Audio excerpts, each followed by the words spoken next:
So welcome everyone to our spotlight on finance careers. And before we begin, I just wanted to cover the housekeeping.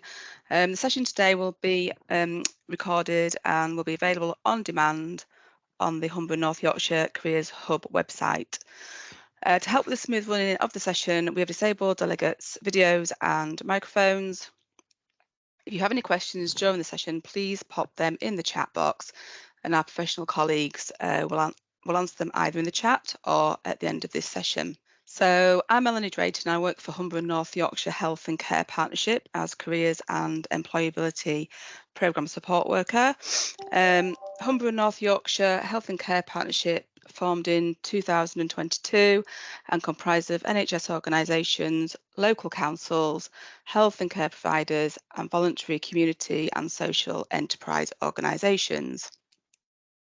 The partnership is one of 42 integrated care systems which cover England to meet health and care needs across an area, coordinate services and plan in a way to improve the population's health and reduces inequalities between different groups. We work across a geographical area of more than 1,500 square miles and serve a population of 1.7 million people, all with different health and care needs. Our area includes Hull, East Yorkshire, York, North Yorkshire, North Lincolnshire and North East Lincolnshire. In order for us to meet the health and care needs of the population, we need to ensure that we have an appropriately skilled workforce reflective of the communities we serve. So part of my role is to develop our talent pipeline and inspire and grow our future workforce.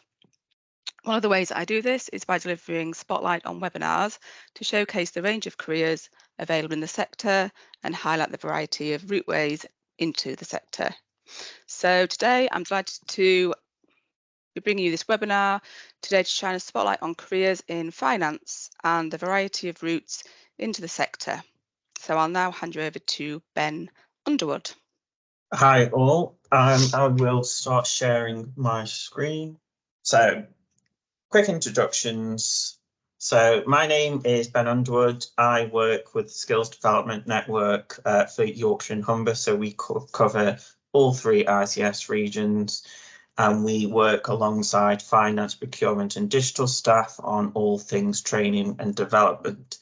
I've been brought in to help get people into finance, procurement and digital via educational outreach. A little bit background from me. I used to be a secondary school teacher, English, maths or anything related to finance, but I've been able to utilise the skills that I've developed as a teacher through training and so on and so forth to come up with more interactive and engaging resources to help promote the role of finance within the NHS. I've got Laura on here. Say hi, Laura. Hi, everyone. So Laura's my colleague. She works on events and personal and development for finance and procurement staff. And then we have Lee West. Lee, would you like to introduce yourself? Hi everyone, I'm Lee West. I'm Deputy Director of Finance for Primary Care across the North Eastern Yorkshire. Yeah, so that's quick introductions of who we are. So we've got somebody actually from finance and then we've got the training and development staff. So I've got an icebreaker, but I'm not conscious of the numbers on here, but this is just an example of one of the resources that I've created. So it is a quick purchasing task. So we provide the student, or if you were at a career fair, for example, we would have this on screen. We would say there was a fire at the hospital last night. It was caused by a faulty X-ray machine which exploded. Luckily, nobody was injured in the explosion, but the machine is broken beyond repair. So the A&E's department heavily rely on this machine. So it's your task as somebody in finance to basically purchase a replacement machine. So the solution is you've got 1.5 million to spend on a new X-ray machine. So we're not just thinking about the costs here, we need to make an informed decision before we go ahead and purchase a new X-ray machine. So we need to think about the delivery and installation costs and time frame. Does the machine have good reviews? Are you buying the machine from a reliable source? The running costs, although the running costs are not included in the 1.5 million, they're separate. Do the staff who are going to be using the machine require any additional training? And then finally, the lifespan and warranty that's included. So we give the students 3 examples. So I can appreciate it's very small writing on here, but I've tried to fit it all on one slide, but I'll quickly read through.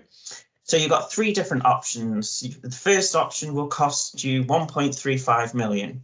It will take you 1 to 2 weeks to be delivered. It costs 20,000 to be delivered.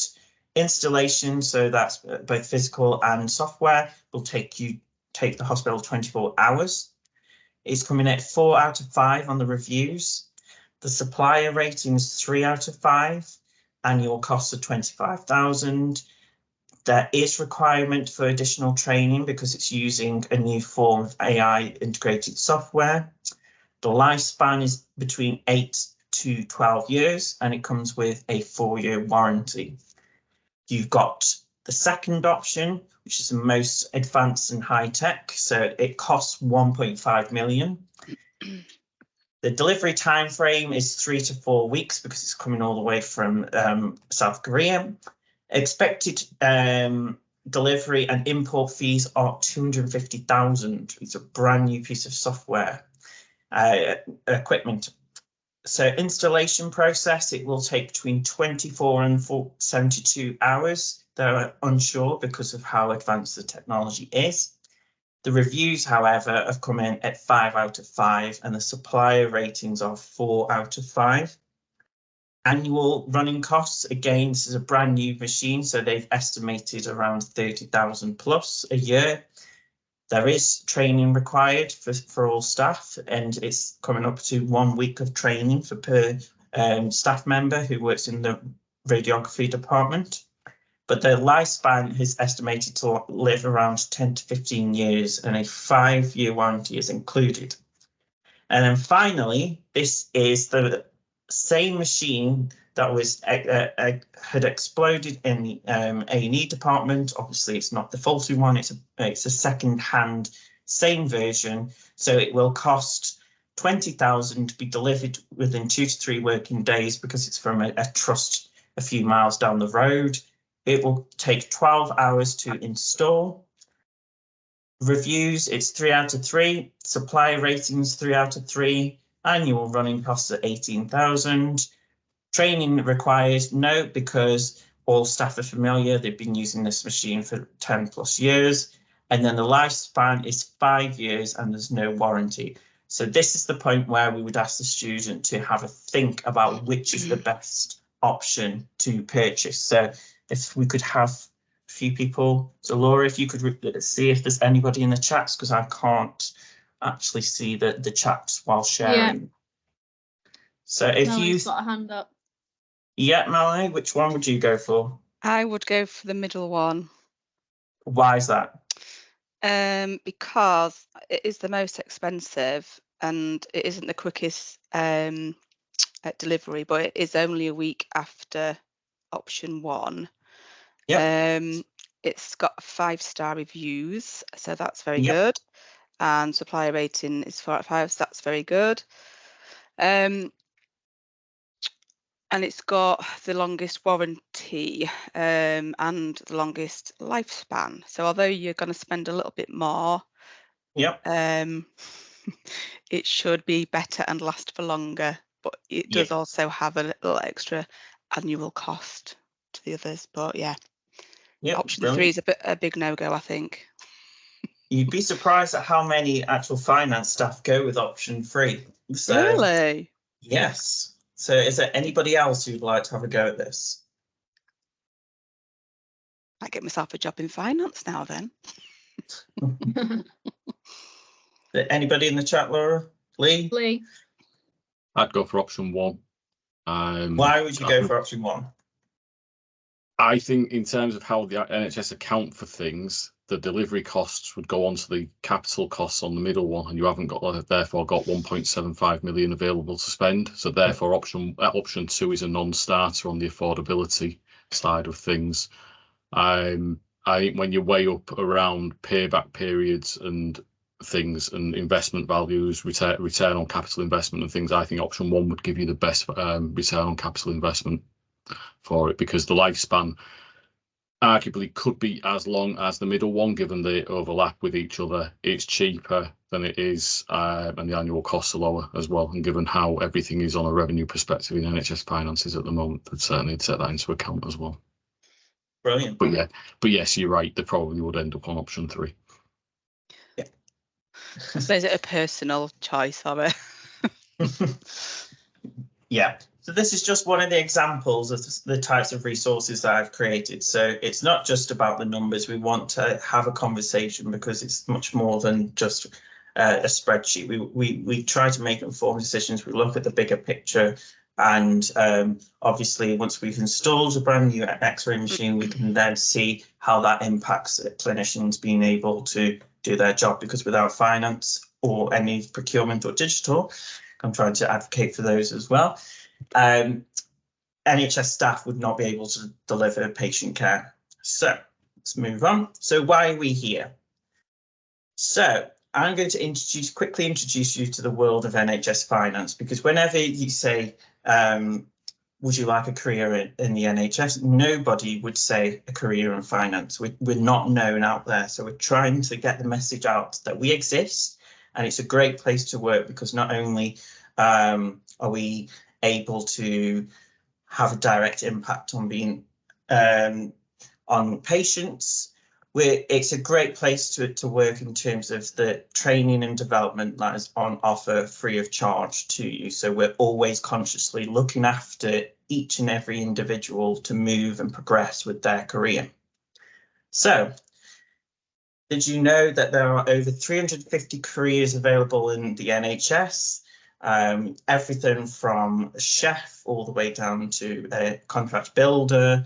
But today, obviously, we're looking at different roles within finance, because we all think of one role in finance, and that's an accountant, but there are actually quite a few different roles available to all different types of people. So I have got a video planned here of where the NHS gets its money from. Mel, would you like me to play this, or shall I move on to another slide? It's completely up to you. You decide. I'll quickly. This is from the King's Trust. It's a great video. We always share with people via induction. Let's share sound. Let's hopefully see if this works.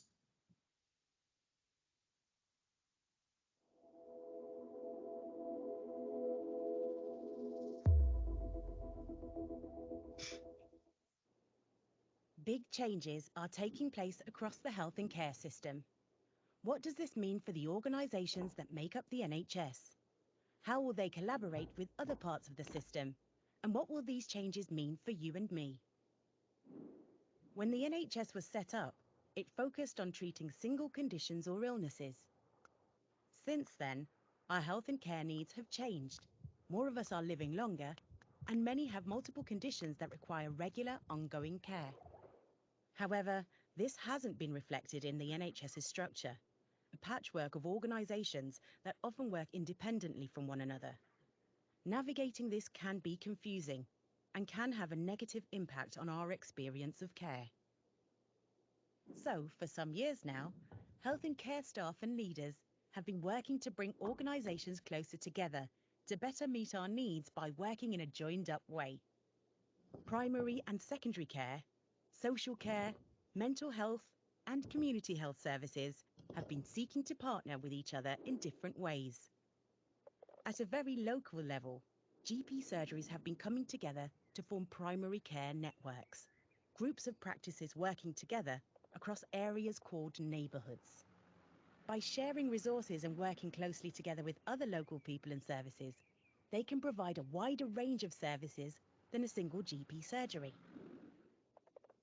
Health and care organisations have also been working together across larger areas called places, often covering the same area as a local authority, where large parts of the NHS budget are spent. Here, local government, charities, residents and NHS partners can work together to understand and meet local health needs. But previous laws have prevented services becoming even more joined up. The 2022 Health and Care Act aims to change this and make it easier for organisations to work together. But what do these changes look like? Organisations are now coming together across even larger areas to form integrated care systems, partnerships of health and care organisations that plan and pay for health and care services. There are around 40 integrated care systems across England, and although they've existed for some time, the Health and Care Act gives them legal status, as well as new powers and responsibilities. Integrated care systems are made up of two parts: integrated care boards and integrated care partnerships. Integrated care boards decide how the NHS budget for their area is spent and develop a plan to improve people's health, deliver higher quality care, and better value for money.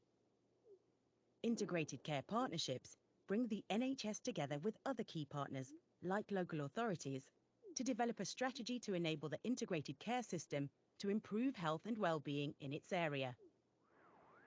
NHS trusts are also coming together to form provider collaboratives, new partnerships that can bring together providers such as hospitals, mental health services, and community services.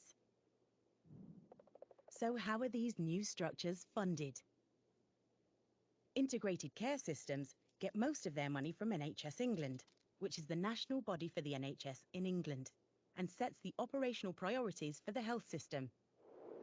It's responsible for the health services you and I access day to day, which are inspected and regulated by the Independent Care Quality Commission. The Department of Health and Social Care sets out what the NHS is expected to deliver for the money it gets from the government, which comes from our taxes. It also holds budgets for some of the other areas that have an impact on our well-being, like public health. Throughout these new structures, local authorities play a key role. They receive money locally and from national government, which goes towards funding a range of services that support our well-being and prevent ill health. So, what does this all mean in practice? The Health and Care Act has put in place a legal framework that enables services to work more closely together, so it's easier for you and I to receive the care we need, when and where we need it. For these changes to succeed, staff and local leaders will have to work with one another differently, alongside key partners in local government, the voluntary sector, and communities themselves. Of course, services face other challenges like workforce shortages, growing waiting lists, and the impact of the COVID-19 pandemic. While the new structures won't fix all these issues, by enabling services to work more closely together and join up services for patients, it's hoped that the health and care system will be better able to meet our changing health and care needs in the future. Find out more about how the health and care system is changing at www.kingsfund.org.uk/explain. So that was just a quick video created by the King's Fund. Well, this came out last year. It just gives you a brief insight into the different ICS, ICB regions throughout the country and how finance is becoming more collaborative and working together to ensure we're able to deliver patient care, but also ensure that we stick to budgets and improve the quality of what we're doing day to day. So, like mentioned in that, the finance department is responsible for managing the spending and allocation of money that it receives by making budgets and financial plans. It's the responsibility of the team to ensure each and every trust is financially sustainable. That should be, not sustainability. The department must allocate funds to all clinical services, monitor expenditures, and report to governing bodies such as NHS England on the organisation's financial performance. So like in the video, it's suggested. So finance uses also analyzes patient and hospital data to identify any potential areas for cost savings and efficiency improvements. So ultimately, finance is a crucial department as it ensures resources and funding are used and spent effectively to ensure the NHS can deliver quality patient care. Now, finance is different for each trust, but the majority finance departments throughout England are consist of 4 areas. You've got financial services, where what's going on here? Sorry about that. For some reason, it decided to skip all the way to the end. Got some gremlins today. Yes. So financial services, this is where the department manage the cash and make the payments to suppliers. So without this department, procurement, for example, wouldn't be able to purchase everything that they require, but also wouldn't be able to pay the staff. So financial accounts is where these people ensure that everything is accounted for correctly. So we are talking big budgets that each individual trust spends each year. So in order to, because we are a governing body, so we're paid by the government, but we have to go through certain legislations and procedures. So the financial accountants make sure that we are sticking to the rules and scrutinise all of the costs that are going through.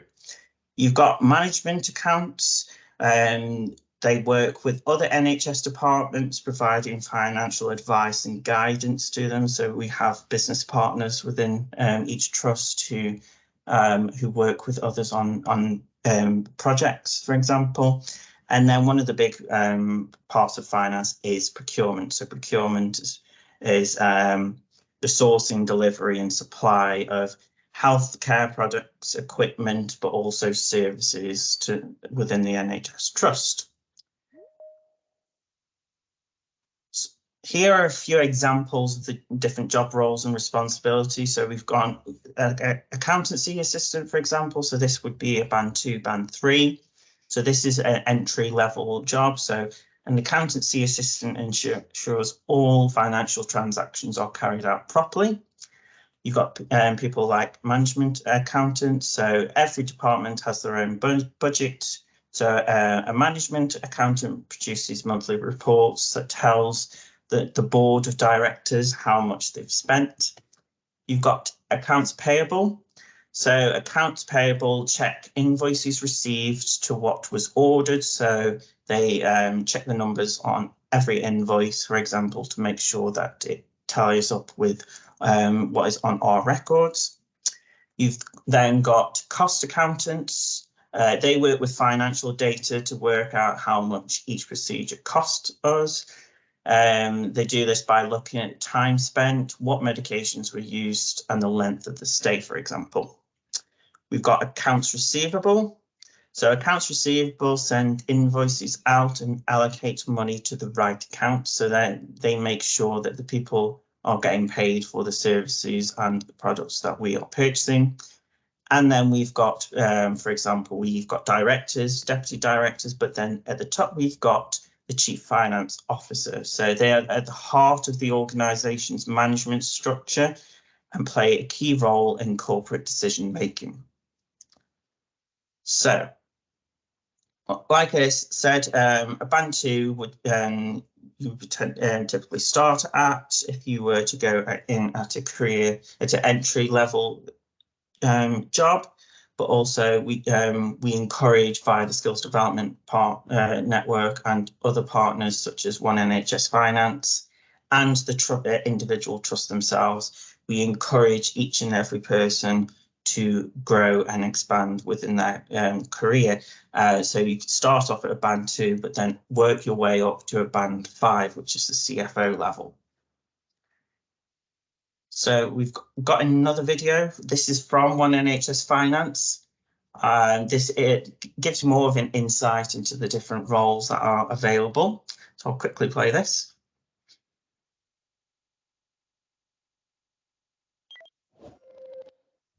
When you think about working in the NHS, which career springs to mind? Perhaps a doctor or a nurse? It might surprise you to learn that there are over 350 different types of career in the NHS, including a range of options as part of the finance team that support the sometimes life-saving services provided to patients by the NHS. NHS Finance is made up of a diverse workforce from all walks of life, often motivated by personal experience or a desire to contribute to something more socially valuable than a company's profit. A career in NHS Finance offers the opportunity to work within a system that really matters to the British public. The NHS touches everybody at some point in their life, and many people find that working within it offers them personal as well as job satisfaction. Recruitment for finance roles is happening right now, and a career in NHS Finance can offer you a fantastic array of opportunities to progress quickly with rewarding benefits. So, how does finance actually work in NHS organisations? Let's look at the main different types of NHS organisations and how their finance teams help the organisation to manage its money. Integrated Care Boards, or ICBs, receive money from the government and use it to buy or commission services for their local population. Hospitals, mental health and community-based organisations receive some of that money and spend it on providing services for people like you and I. Finance staff in the NHS tend to work in four main areas. Financial services, where they manage the cash and make the payments to suppliers. Financial accounts, where they ensure that everything is accounted for correctly. Management accounts, who work with other NHS departments providing financial advice and guidance to them. Procurement and supplies, where they manage the sourcing, delivery and supply of healthcare products and equipment to end-user departments. Now, let's look at different careers within NHS Finance. Finance apprentice. I learn about all the different roles across the finance department and study professional exams so that I'm ready to take on more roles in the future. Accounts payable, I check the invoices received to the goods and services that we've ordered, and if they match, I release them for payment. If they don't, I work with suppliers and departments to resolve things. Accounts receivable. I send invoices out to make sure that the organisation has enough cash to pay its staff and suppliers. Supply chain assistant. I replenish clinical consumables needed for the treatment of our patients, ensuring that we do not under or overstock products. Accountancy assistant. I make sure that all our financial transactions have been carried out properly. Procurement officer.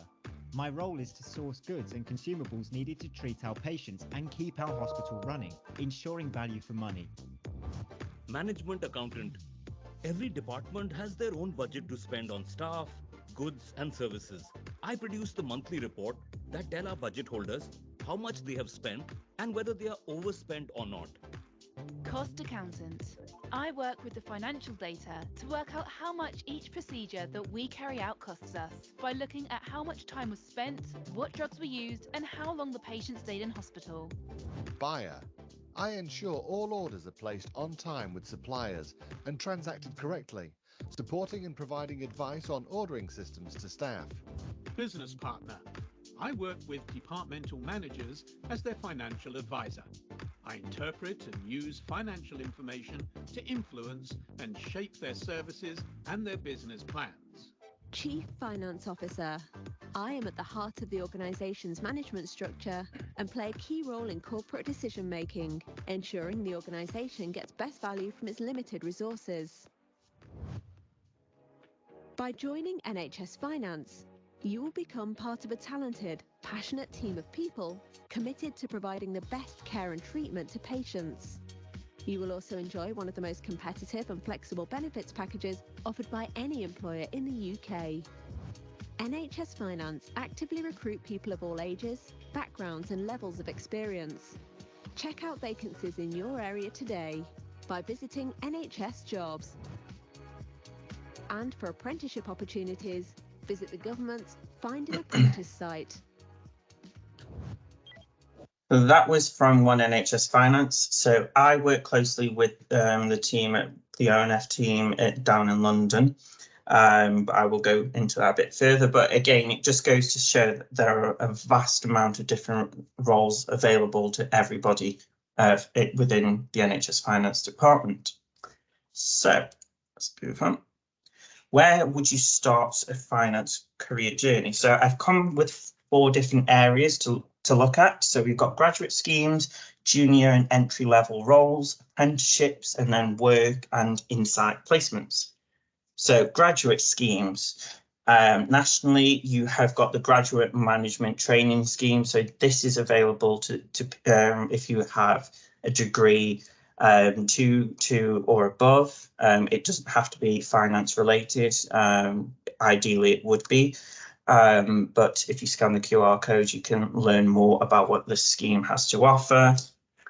Just a few facts on this. On their website, it states that you will experience what is like to work in strategic and operational finance, as well as financial and management accounting. So you will be provided with the opportunity to become fully qualified accountant with SITFA. The duration of this scheme is 2 years and 6 months, and the salary, which is always changing, you will start off at £27,701, but you also get all the benefits of working for the NHS. Then we've got junior and entry level roles. So if you are to, if you want to start earning and learning on the job, you can start at a junior level role. So you can start at a band 2 or 3. So the accounts payable, for example. If you have a look on NHS Jobs website, type in finance, you will see hundreds, if not thousands, of different applications for you to have a look at. Now, you can start as a finance apprentice, and so I've referred back to Melanie's website, where there is an apprenticeships area for you to learn more. But also, if you are to Google NHS Finance apprenticeships and careers, there is a website which will give you even more detail about what an apprenticeship in finance looks like. And then finally, the work placements and insight placements. So all students either in year 10 or year 12 are encouraged to go out and experience. So we're trying to get more and more people into the finance department to see what it actually is like to work in finance at the NHS. The insights placements, they're still open for 2024 applicants. So the deadline is the end of this month. Now, this is a scheme that's for 18 years plus applicants who are from a lower socioeconomic background, for example, who are not planning or intending on going to university and want to gain work experience. So we have a year's placement, which is paid for. And depending on your organisation, you'll be starting off as a band 2, but you will then gain all the experience and it will look great on your CV afterwards. So you will have a little insight into all the different functions within finance. I am heavily involved in this, so if you've got any questions about this, give me a shout or ask at the end. But yes, the QR code will send you to the website where the application form is ready for you if you wish to apply. So career progression, like I've hinted, so I am part of the Skills Development Network. Myself and a different Laura, there's quite a few Lauras within the Skills Development Network, but we run the Regional Finance Academy alongside 4 different ICS leaders. We offer a variety of training and development, not only professional development, but also personal development. So we have things on resilience, meditation, mindfulness, but also everything you will need to progress with your career. The One NHS Finance and HFMA work very closely with Skills Development Network, offering more tailored courses as well. So everything you can imagine is available to everyone in finance. And then we've got the Leadership Academy. So if you're looking to progress, so you've reached band 5, 6, and you want to go more towards the higher levels of banding, the Leadership Academy is there for you, and they will teach you all that you need to know to be a great leader within the NHS. Depending on your trust, you will have access to professional accountancy qualifications. The majority of trusts will pay for your accountancy qualification as well. So we've got ACCA, CIMA, CIPFA, ICAEW. So they're all different types of accounting and financial qualifications. And again, we're always actively encouraging each and everyone in the finance department to progress with their career. So, testimonial. So what is it really truly like to work in finance? And this is where we'll bring in Lee. I'll talk you through my career and how I landed in the NHS, because I didn't take any of the career paths that Ben's just detailed there. I came in as an experienced qualified accountant, and then I'll try and talk you through a non-standard day, because there's no such thing as 2 days being the same, certainly in my role. So I did my GCSEs back in 1994. Yes, really 30 years ago. That is quite scary to think about. I did have a clear ambition. I am that sad that I wanted to be an accountant. I've wanted to be an accountant since I was 12. Just to put that into perspective, as proved by my A levels, that I included a GCSE in accountancy in there, and I did a pure accountancy degree as well before starting in a local accountancy practice here in Hull, qualifying as a chartered accountant and a member of the ICAEW in 2002. I actually got my finals through on Friday, the 13th of December that year. I can remember it very well. After qualifying with a small firm, I moved on to one of the Big Four firms just to get some experience of working for a Big Four firm. So I joined Ernst & Young in 2004. A lot of that was to do audits. I was audited. So in the small firm, I'd done bookkeeping, tax returns, accounts and audit of smaller firms. Went to Ernst & Young, very much an audit focus, working on much larger limited companies and PLCs as well, and subsidiaries of American companies and things. I then really wanted a bit of a career change from working in practice, so I joined Hull City Council. I was brought into their corporate finance team to start with, overhauled all of their corporate finance, worked through budget reports and things for all of the budget managers throughout the council, before moving on into their service finance teams, covering, or one of their service finance teams covering housing, regeneration, culture and leisure.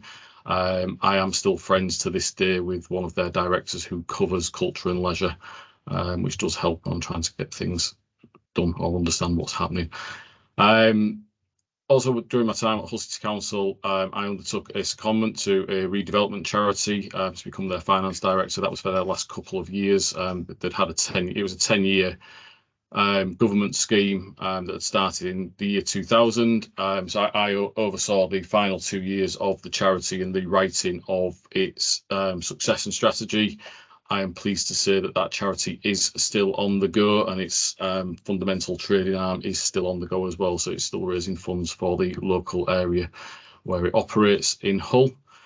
In 2013, I took the opportunity to move into an NHS-owned, well, it's a DH-owned company, NHS Property Services. They hold approximately 10% of the NHS estate, and I was the finance lead for the Yorkshire and Humber region. So that was covering all of this patch and across into West Yorkshire and South Yorkshire as well. In 2016, I moved on into NHS England, and I came in at a fairly senior grade as the lead for the CCG assurance process. So the CCGs preceded the ICBs. They're kind of what merged to come together to be the ICBs. I've been involved with 2 ICBs in their journey from moving from CCGs into ICB. So I was involved with West Yorkshire initially, where I got the opportunity to speak with colleagues in South Yorkshire, but also went across to Manchester as well, who were 2 of the leading lights in the programme of moving from CCGs to ICBs at the time, before moving back into my home area, which is Humber North Yorkshire, and helping them to move into being an ICB as well.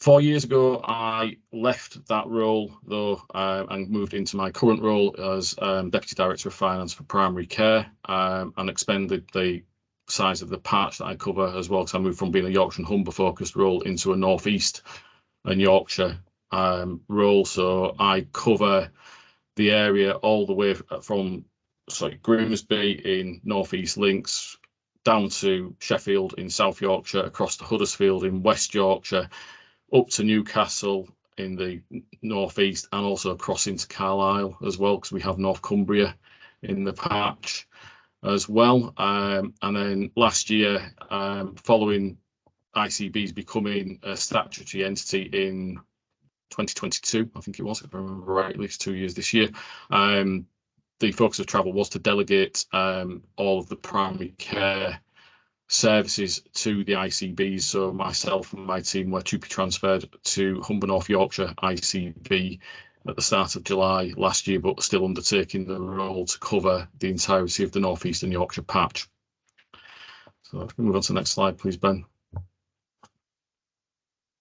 This slide will give you an idea of the size of the NHS budgets, because this is just for the Northeastern Yorkshire, Northeastern Yorkshire region, and is only for primary care. So I've got a team of 22. As I say, we are geographically spread. I've got people based up in Newcastle, Darlington, York, Hull, North Links, Rotherham, and Leeds. So we are very much geographically spread. Teams has been an absolute godsend in terms of helping to manage that, because we can't all get into an office together. It's impossible.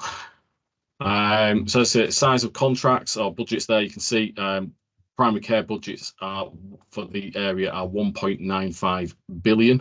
That number is correct, and we have circa 4,600 contracts that we also manage for on behalf of the 4 ICBs that the team work on.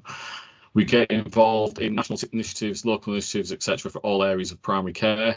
So those areas of primary care are listed out there. So everybody, when you say primary care, they just instantly think that it's GPs, and it's not. It is much more than GPs. So there is pharmacy in there, there's ophthalmic services, there's dentistry. Been in the news quite a lot recently, dentistry. And I also pick up all of the capital as well for the region. I used to pick up the learning disabilities capital as well as part of my role, but that was taken nationally a couple of years ago now. I would say I really actually enjoyed working on the learning disabilities, because the whole point of coming into primary care was to get a little bit closer to the delivery of services for patients, and knowing that you're making a bit of a difference to providing that quality of patient care and things. Learning disability schemes, it was you didn't get to know the patient, but you could really understand the difference that it was making in terms of getting patients out of hospital and back into a more of a family and home setting to improve their care and quality of lives and things. So as I say, I work with the finance teams across the 4 ICBs. So every day is different. I'm on the phone with different ICBs. I've had calls today with NHS England about the capital, because the capital is still with NHS England. I've had meetings with South Yorkshire ICB and also Humber North Yorkshire ICB today as well. It's just helping them understand what they need to do, what they want from us in terms of delivering everything, and ensuring that we are delivering a balanced budget and managing where overspends do happen.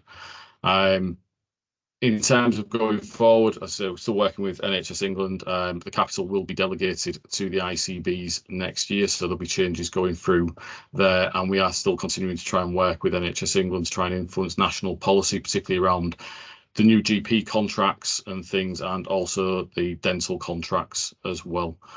So as I say, each day is different. I get a different challenge each day. dealing with the 4 ICBs and NHS England. It is a fun job to do. It can be tiring at times.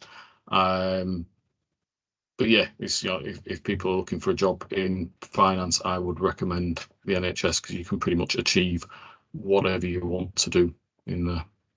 Brilliant, thank you very much. So this is just a quick QR code. So like I said, part of my job is creating resources to be used by teachers, career advisors, but also finance staff. So we are trying to encourage as many people likely to come out or speak at events like this to say, we exist, it's a brilliant career, we nurture and we make sure that you grow both personally and professionally. So if you want to gain access to any of my resources, it's free. All you have to do is create an account on Future NHS and you will have access to everything that I've created. So on there, upcoming, a little bit of a spoiler, we've got things on sustainability. So we know that a lot of students are becoming more conscious about their environmental footprint, but also it's a big thing within finance procurement right now, but also how finance is becoming more integrated with AI and things like that. So it's not just about a number or a spreadsheet. We're looking at automation and incorporating all the useful benefits of AI into the finance department. So again, scan the QR code, you'll gain access to all the resources. On there is my contact details. So if you have any recommendations of additional resources, I'm happy to hear them and to partner with people. I know we've got a Q&A session in a second. So this is my final slide. So this is for students. So we do have posters on that website like I've just mentioned. So for example, if you're working in a college or something, there is a poster there which you can print out and stick up, and it will give them access to these websites. So here we have what I've created as a pathway. So it's clickable links. So it is limited in terms of the starting options. So we've got somebody in further education or an apprenticeship. But it gives them an insight into what they will need or what will they experience if they were to start their journey in NHS finance via further education or an apprenticeship.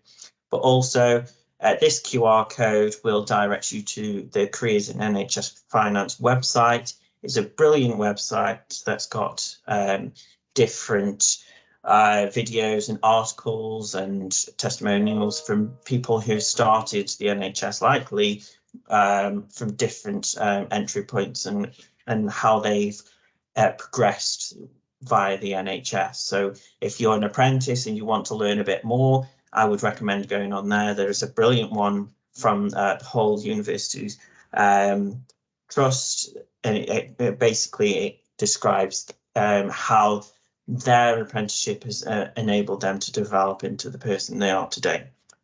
But yes, that's everything from me, Mel. I will stop sharing. Thank you, Ben. That was a very thorough explanation and great videos, lots of advice and barcodes to get more information from your websites. And thank you, Lee, for sharing your experience as well today. Anything in the chat at the moment?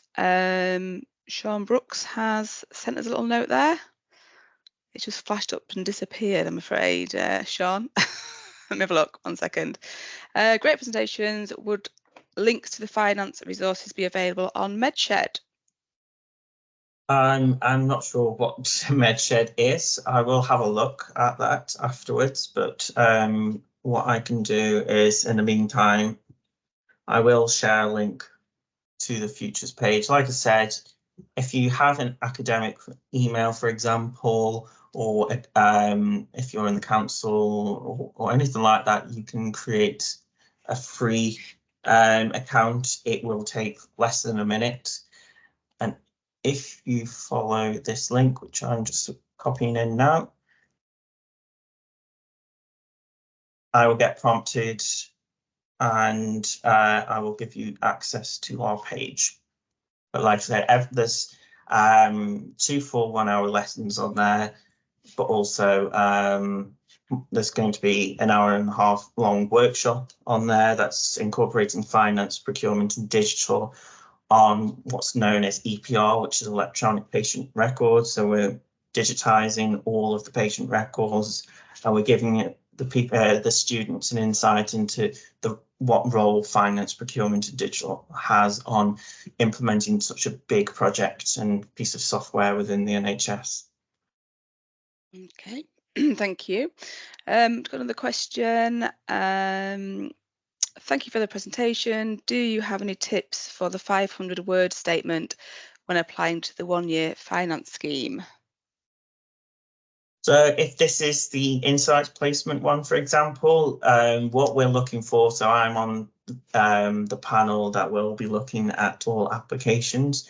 So we're trying to look, we want to understand why you want to join the NHS. So a lot of people use for me, for example, when I applied for my job, I talked about how I wanted to make a difference. Even though I'm not on the front line, I want to enable people to develop and become the best they want to do, and then in turn they are able to make sure that budgets are fine and so on and so forth. So I used my personal experience of having cancer when I was younger and said, I want to make a difference, and talk about how, talk about why you want to join the NHS, talk about the types of skills you think you have that we're looking for, so organisational productivity and things like that. Just be yourself. We want to learn about you as a person as well as the technical sides, but we're looking to see why you should be the one to gain this brilliant insight into the NHS. I'm not sure if you think of anything else, Lee.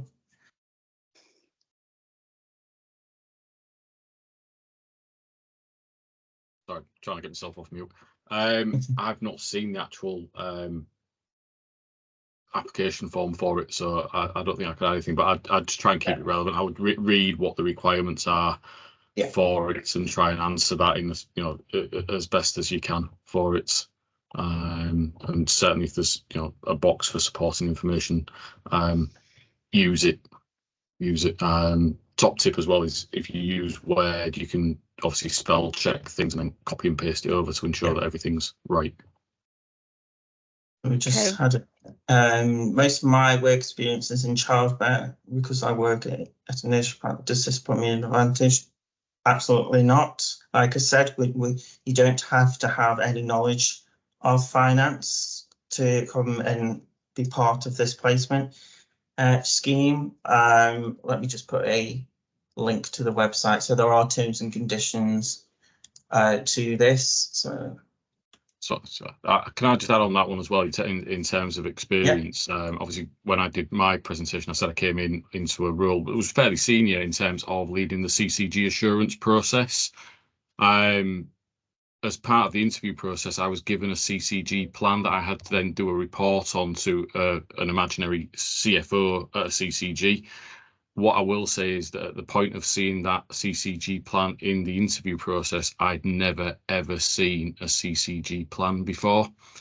When I landed in NHS England after being successful, so obviously I did something right, it was March the 1st, which was right in the throes of the annual planning round. So I had CCGs ringing me up and asking me about where things went in their plan. So certainly I would say it doesn't put you at a disadvantage at all. It's about using the skills that you've got in the role that you've got and other skills what you've developed throughout your experience and applying those in the best way possible to take that forward and get yourself in. Yeah. Okie dokie. I think that's the last of the questions for this session. So just want to thank you all so much to the guest speakers for your time today and for sharing your experiences with us on this webinar. There's a slide which is our website. So on there you will find all sorts of information on finance and careers, jobs on there, and follow an interactive career path. There's lots and lots of information on there for you to have a look at. Okay, thank you very much indeed, everybody. Thank you all. Thank you. Bye.